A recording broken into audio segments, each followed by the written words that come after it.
আসসালামু আলাইকুম everyone, welcome back to my channel. আমি কল্পনা জাহান। আজকে আবারও একটা রেসিপি নিয়ে হাজির হলাম। সবাইকে সাথে থাকার অনুরোধ রইল। আজকে আমি রান্না করব একটু অন্যরকম করে ভেন্ডি। আসলে একঘেয়েমি ভেন্ডি সবসময় খেতে ভালো লাগে না, এই জন্য আজকে একটু অন্যরকমভাবে ভিন্ন স্বাদের ভেন্ডি রান্না করে দেখাচ্ছি। সেটা কিভাবে রান্না করব আপনাদের সাথে শেয়ার করে চলুন।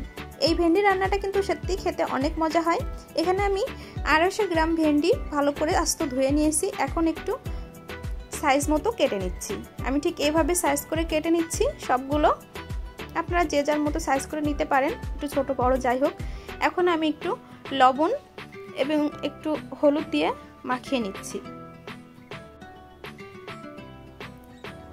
এরপর আমি একটা প্যানে কিছুটা সরিষার তেল দিয়ে দিচ্ছি। এখন আমি মাখানো ভেন্ডিটা দিয়ে দিচ্ছি। এই ভেন্ডিটা আমি এখন একটু উল্টে পাল্টে ভালো করে ভেজে নিব। মাঝখানে আমি একটু ঢাকা দিয়ে দিচ্ছি। ঢাকা দিয়ে 2 মিনিট রাখবো, একটু লো হিটে রেখে আমি এটা ভেজে নিব, তাহলে একটু সিদ্ধ হয়ে যাবে আর কি। এভাবে একটু উল্টে পাল্টে ভেজে নিলে অনেকটা নরম হয়ে আসে। এখন আমি উঠিয়ে নিয়েছি। এখন ওই প্যানে আমি আবার একটু সরিষার তেল দিয়ে দিলাম, কিছু পেঁয়াজ কুচি দিয়ে দিচ্ছি, আস্ত কিছু জিরা দিয়ে দিচ্ছি। এখন এটা একটু ভালো করে ভাজা ভাজা করে নিব।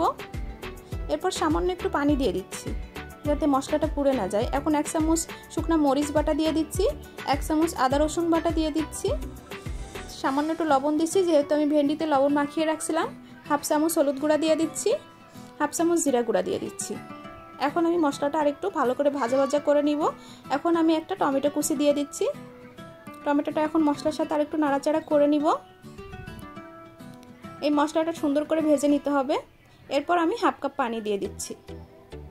ফুটে উঠলে আমি ভেজে রাখা ভেন্ডিগুলো দিয়ে দিচ্ছি। এখন এই ভেন্ডিটা মশলার সাথে একটু ভালো করে নাড়াচাড়া করে নিতে হবে। এরপর আমি এটা ঢাকা দিয়ে দিব। মিডিয়াম টু লো হিটে 5 থেকে 7 মিনিট রান্না করে নিব। এই তো আমার রান্নাটা প্রায় হয়ে এসেছে। পানিটা শুকিয়ে শুকিয়ে গেছে। খুব বেশি ঝোল রাখা যাবে না, একটু মাখা মাখা রাখতে হবে। এই যে আমি এই পর্যায়ে ভেন্ডিটা নামিয়ে নিব। আমার ভিডিওটা কেমন লেগেছে সবাই কমেন্ট করে জানাবেন।